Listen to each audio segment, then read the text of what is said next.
What's up, guys?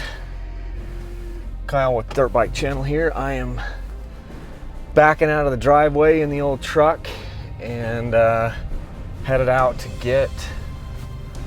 pick up the KTM, the 2018 KTM 250 XC-W TPI. I think I said that right.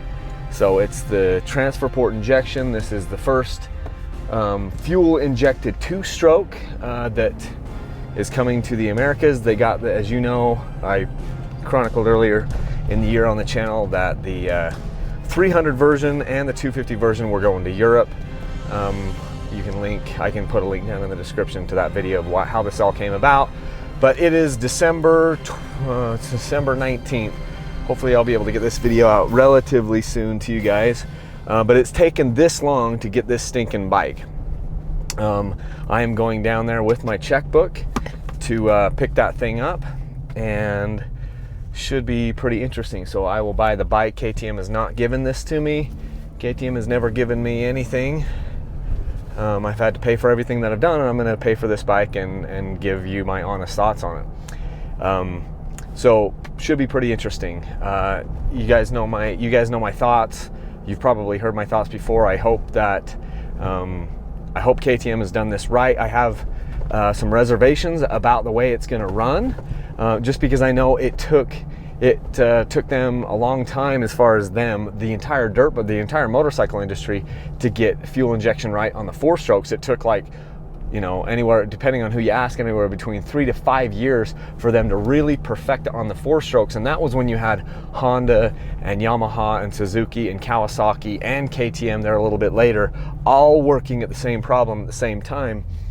All those manufacturers, it took them that long to get this thing done, to get the EFI working, and it's still it's a challenge. It's a challenge to get these bikes to run like a carbureted bike does. So this is just KTM right now that is working on this, KTM and Husky. So it should be interesting to see how long it takes them to get it right. I've had a couple of friends, one from the UK, one from another place, that have been able to ride these bikes, and they've had mixed feelings about them. So the challenge that I'm going to have, to be completely honest with you, is that it's obviously December, right before Christmas in Utah, and we've had very, very mild weather. Today would have been a really great day to go ride and test the bike, but I was at work.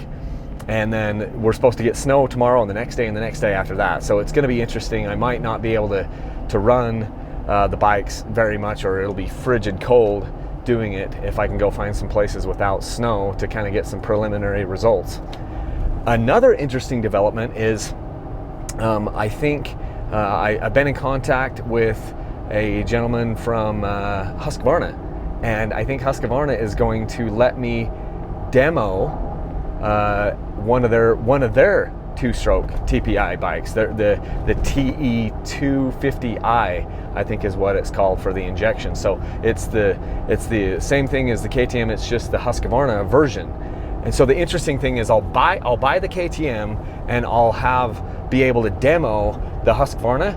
And so I will have, at least for a short amount of time, I'll have both the KTM version and the Husky version of this bike to kind of see what the differences are, see for myself. I haven't yet owned a Husqvarna, and the reason why I haven't owned a Husqvarna is because where I live, in the area that I live, the Husqvarnas are a little bit more money, by a couple $100s, and they're far less available.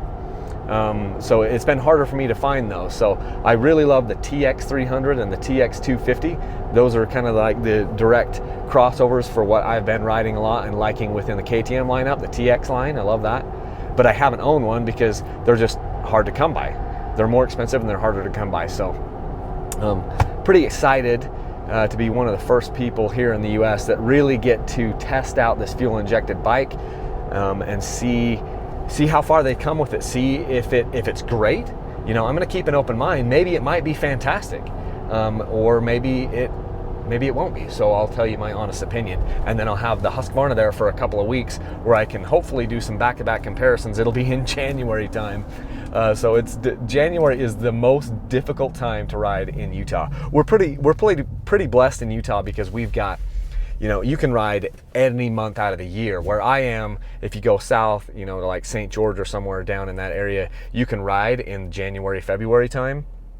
But you have to drive a little bit. All the other months out of the year, you know, in January, February, it's a little bit harder. By the time March comes, you're able to ride a lot of different places in the desert. So we're pretty blessed here in Utah because I can ride 12 months out of the year. It's really just sometimes in December and January and a little bit in February that it's difficult for me. So 9 months out of the year, it's super easy for me to ride. But right now, we're just coming into the part where it's hard for me to get out. So we'll see how much testing I'm able to do with that KTM 250 XC-W TPI. Should be pretty interesting because it's unprecedented. It's the first fuel injected mainstream two-stroke that we've seen here in this country. So pretty excited.